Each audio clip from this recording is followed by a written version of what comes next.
Hey guys, it's Sam from Gemini, and today we're going to be doing our part 3 of my mini tripartite series about philosophical stuff in martial arts. And this one is going to be about the negative mental health effects on martial artists. Booyah!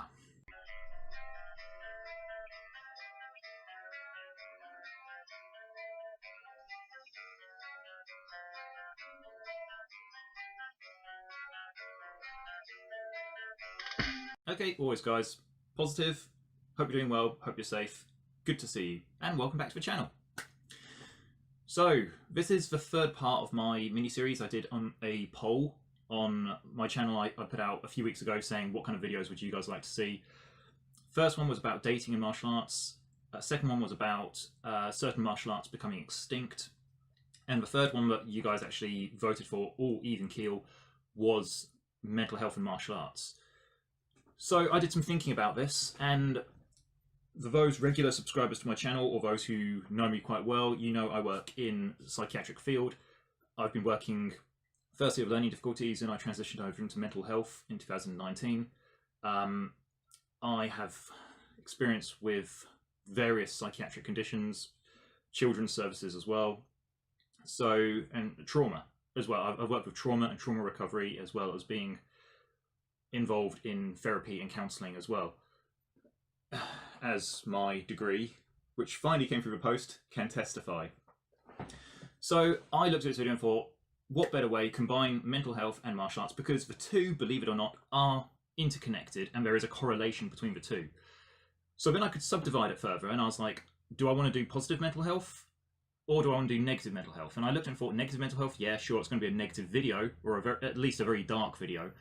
However, I feel it's something that needs to be discussed and talked about.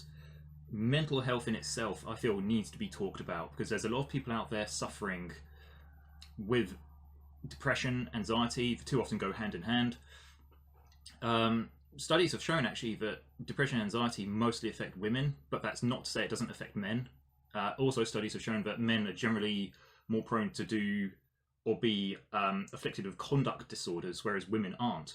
Women or females generally internalize their distress, whereas men externalize their distress. Generally speaking, I mean, you do get women who externalize and you do get men who do internalize. But generally across the board, studies have shown that to be the case. And I feel it is something that needs to be talked about and addressed. And what I have seen in my years of being involved in martial arts is mental health complications arising from martial arts training. But as well, I thought like I could do positive mental health aspects, which would be a much nicer topic and a bit light-hearted. However, I feel there's too much out there. That's ground which has been trodden on so many times. Go onto YouTube, go onto Google, type in like the benefits of mental health and martial arts, and it will basically bombard you with positivity. Martial arts can help this, martial arts can help that. Yeah, studies have shown martial arts improve X, Y, and Z, and what have you. So with that being said, I looked and thought, I don't need to basically rehash what's already been out there. I want to discuss stuff which is very much out there, but nobody wants to talk about it. If they want to talk about it, maybe they're unable to talk about it. They don't know how to talk about it. So martial arts having an impact on your mental health negatively. We can further subdivide this, and I've decided to take this mainly starting from a children's perspective, because most people get involved in martial arts as children. I certainly did. And a lot of my peers who I've trained with in my life have started as youngsters, and they've worked through into adulthood, and then they've left martial arts for various different reasons. So let's take it from a child's perspective. Now, mental health affects children, mental health affects adults. And children can have the same mental health conditions as adults, but they're very much, they're displayed differently. And the depression you might get for an adult is going to be different to a depression that you get from a child. Anxiety that you get for a child is going to be different to anxiety that you get as an adult. They're still the same condition, but they're just manifesting and being displayed in different ways. As an example, a child might get depressed because they have no friends at school, whereas an adult might get depressed because they have not passed their probation and they've been let off from work, and now they're worried about financial issues, which puts them into a downer. So they're still suffering from depression, both the child and the adult, but different types of depression, and they're going to behave in different ways. So relate this into martial arts. Young children getting involved in martial arts, for all the benefits that the martial art can bring: confidence, a sense of community, a sense of responsibility, the discipline, proper structure, physiological structure, benefits. Yes, the child will learn those, and the younger the child learns those, the more ingrained and conditioned, and the important word here is conditioned, the child will become. The negative side can also become conditioned, and again, that's the important word, because a child, if they find a bad instructor, or an instructor who doesn't have their best interests at heart, will then start to exploit and manipulate and abuse that student. We've done videos about this on my channel as well, abuse in martial arts. So the instructor will exploit that student, and instead of instilling in them a sense of confidence, they will instill in them a sense of arrogance. And from a young age, that arrogance becomes ingrained. Magic word, conditioned. They'll become conditioned to become very arrogant from a young age, to the point where they become inflexible. Also, we mentioned anxiety earlier. Anxiety, if you have a very abusive instructor, or a toxic martial arts culture, or toxic martial arts school, or a school which fosters a toxic environment, that will then impact on the kids' anxiety levels. They will come into the lessons and they won't be thinking, I'm excited because I'm going to learn something new, or I'm excited because we're going to do sparring, I'm excited because there's a competition coming up. They're going to be anxious. And anxiety, we could basically do a huge thesis on anxiety alone.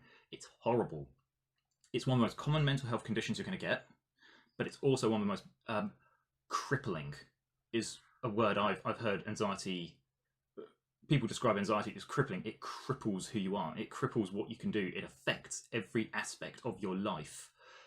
It is a horrible mental health condition, and it's very much overlooked because it's so common. People think, oh, you're just a little bit anxious. Have you ever had anxiety yourself? Acute anxiety? It's disgusting. But for a young kid to go into these situations and just be conditioned to feel anxiety, not excitement, not elation, just fueled to feel anxiety all the time, they're going to become a very anxious kid. They're going to leave that dojo, that dojang, go into school, still with those feelings of anxiety. That's going to affect how they interact and behave and perform in school. And if it's still not recognized and coping strategies put into place from a young stage, they'll then go into adolescence with that anxiety still there. Adolescence brings in its own levels of social pressures and questions, and adolescence is a very confusing, very challenging age for a young person. They don't need the anxiety they've had from bad martial arts tuition back in their childhood coming into puberty and teenage years, leaving school, going into the working life, still with a lot of anxiety inside them as well. And that can stem from how the instructor teaches and guides the student, or if indeed the student is, again, as we said before, manipulating and exploiting the situation. Do they know what they're doing? In which case it's abuse. Even if they don't know what they're doing, it's still abuse. It's inadvertent abuse, but it's still abuse at the end of the day. But the difference there is that the teacher has no intent to abuse a student. It just happens to come around because the teachers may be overlooking some things on their part, but then that's addressing the teacher, not the student. As well, we said depression is also one of the most common mental health conditions you're going to get. Affects both children, both adults as well. And same line of thinking, if you're going to be a kid going into school with an abusive martial arts instructor, or an environment which has fostered toxicity, extreme competitiveness. Now, martial arts are competitive, yes, but it shouldn't be competitive to the point of being detrimental or degrading. Or if a student, as an example, might say, actually, I don't want to do that competition today. I just don't want to do it. It doesn't interest me. I've got other things going on. I'd rather stand by the sidelines and cheer, but I don't want to be involved in it. That should be the student's choice. But then if you get an instructor who basically forces or coerces or passive aggressively encourages that student to get involved in that competition that they don't want to do, that's going to make that student feel depressed and anxious. So you're going to get the worst of both worlds. But they'll become depressed because they'll start thinking, I'm doing stuff which I don't want to do. I'm being forced to do stuff I don't want to do. People are making me do things I don't want to do. Then they start feeling depressed about themselves, thinking, why did I not just say no? Why did I not put my foot down? Why was I not more coercive? So the martial arts should teach assertiveness. In this case, it doesn't.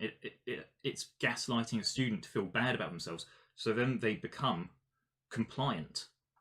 And they'll then go along and do things in the martial arts lessons or competitions or seminars, what have you, not wanting to do them, but feeling as though they have to, feeling as though they have to impress or please their instructor. That leads then quite nicely onto another mental health condition we get, which is Stockholm Syndrome. Stockholm Syndrome, it's vast, it's complex. In summary, Stockholm Syndrome is basically where a victim befriends their abuser and then tries defending and justifying their abuser's behavior. At its most simplistic. Of course, it's, like I said, it's more complex, but that is essentially the essentials of Stockholm Syndrome. And with that depression that we've just discussed, a student may then start looking at themselves and thinking, because of all this conditioning, the key word, it's me. It's the student who's the issue. My instructor wants me to do something. I didn't want to do it. The instructor rightly reprimanded me. So whatever he said to me, I deserved. So you're then trying to justify your instructor's abusive behavior. Abuse is never, never justified. Remember that. You then start defending your instructor. The abusive instructor will then start maybe even physically abusing you. It has happened. There have been case studies of physical abuse. They may start then emotionally manipulating you, psychologically abusing you. And if you're then starting to develop Stockholm Syndrome, you're trying to justify all this abuse coming your way. I deserve to be reprimanded in front of a class.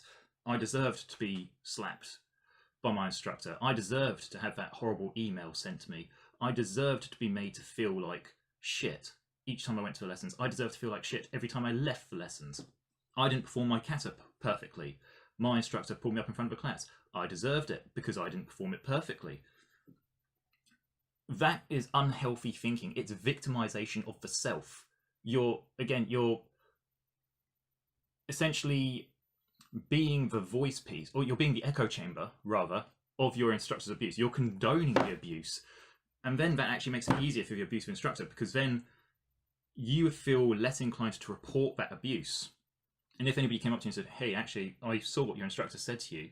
I don't agree with that. I think it's quite abusive. Do you want to forward that onto safeguarding services or your designated safeguarding lead?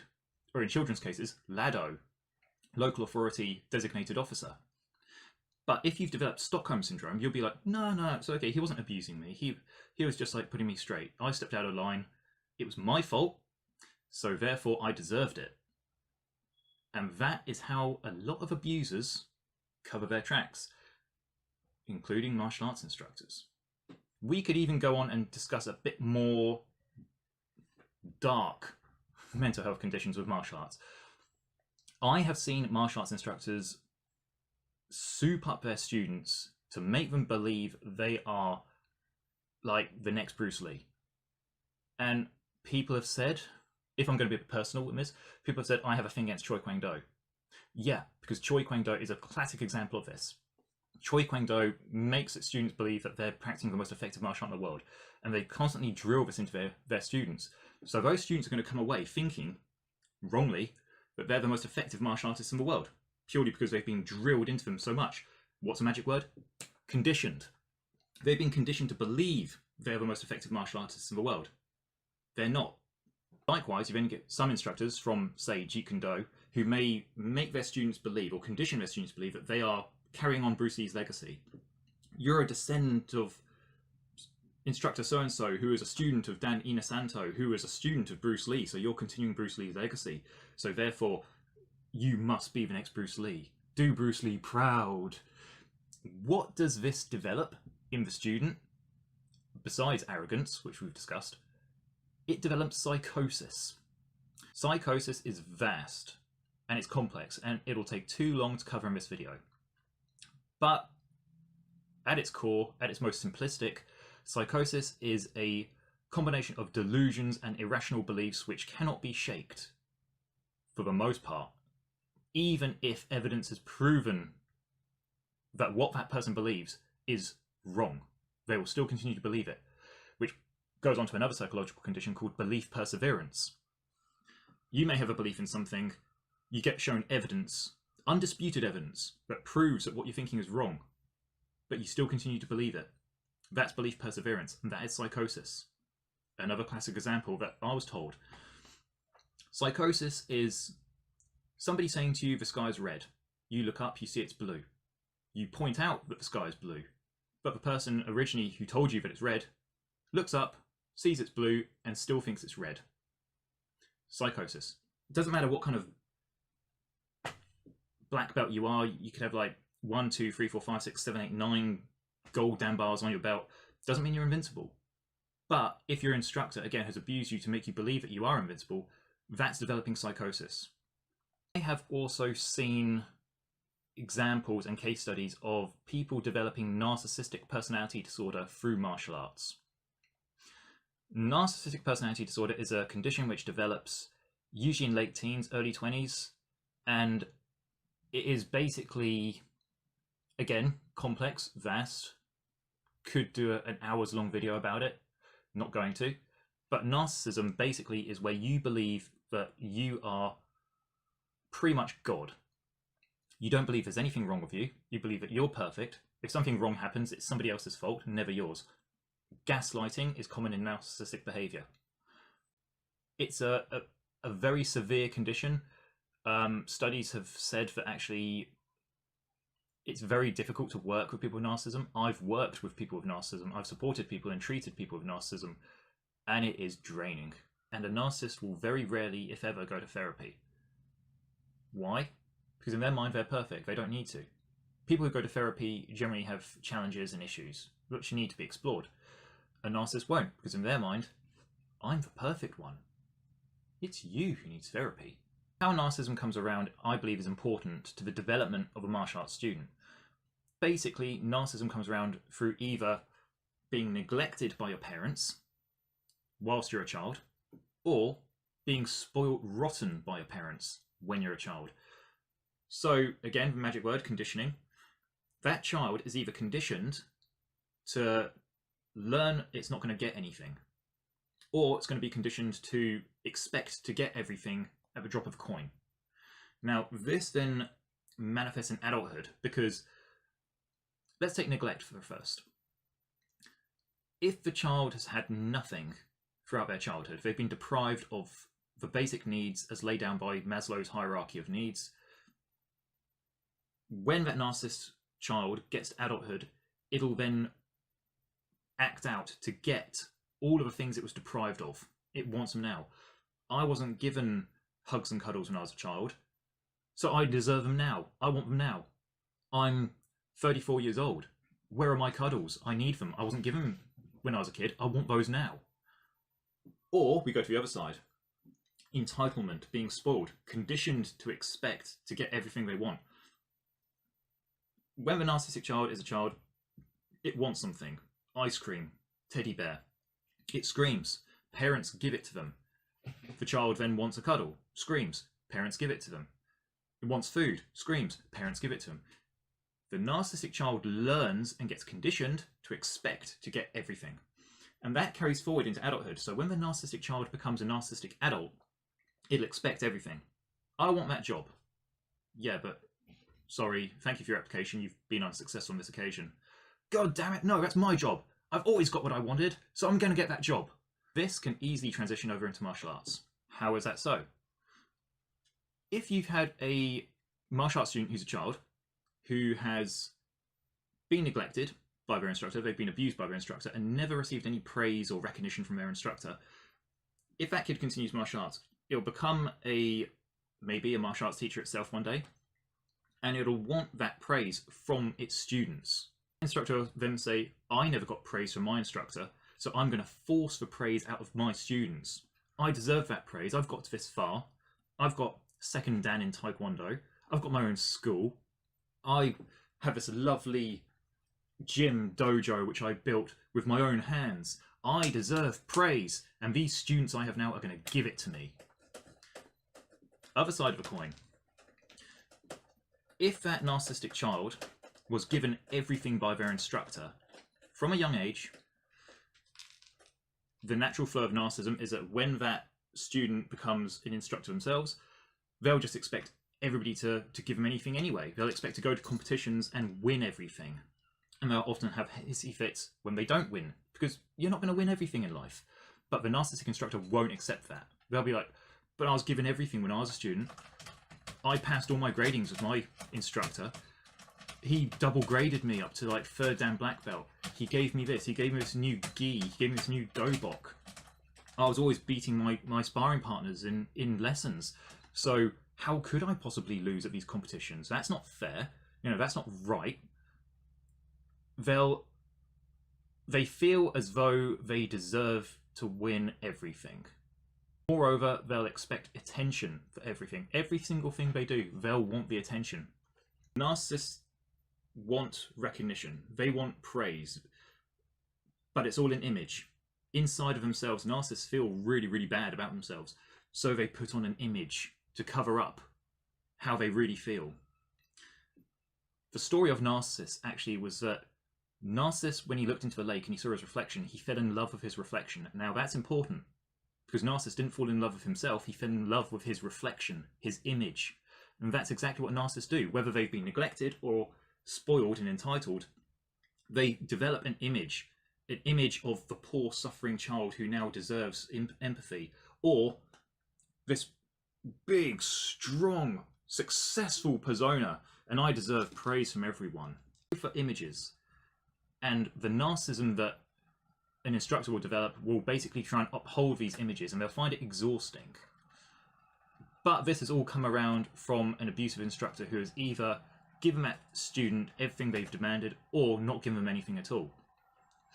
Now, there is a very interesting case study about a narcissistic instructor actually that has been going around for the last few years on social media.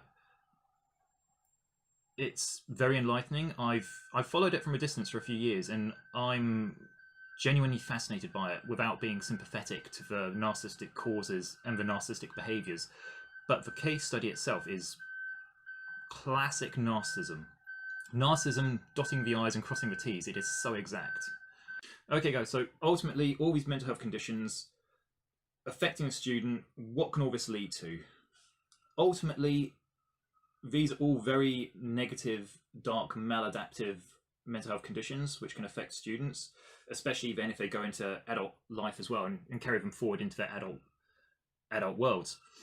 I felt this video was needed to be made because it's so easy to shape our students, especially if they're children. It's so easy to shape them and mold them and, magic word, condition them to make them either feel crap about themselves or to make them feel really grand and entitled, like the narcissism. How you treat your students is a moral responsibility. It's a duty. You have a duty of care to your students. We all do as instructors. And it's often said there's no such thing as a bad student, there's only a bad instructor. And over the years, I've come to really appreciate that. It's like, actually, yeah, because you as the instructor, you're the role model, and how you condition your students is going to turn out later on in life. And if you're a good instructor, you will help instill those positive mental health aspects into your students. Self-assurance, confidence, resilience, good physiological posture, as we said earlier, having good positive self-esteem, being able to laugh at yourself as well, having a healthy sense of humor, all are positive mental health traits. Or your tuition could very well help foster the negative mental health aspects we just discussed. You may make your students feel really anxious.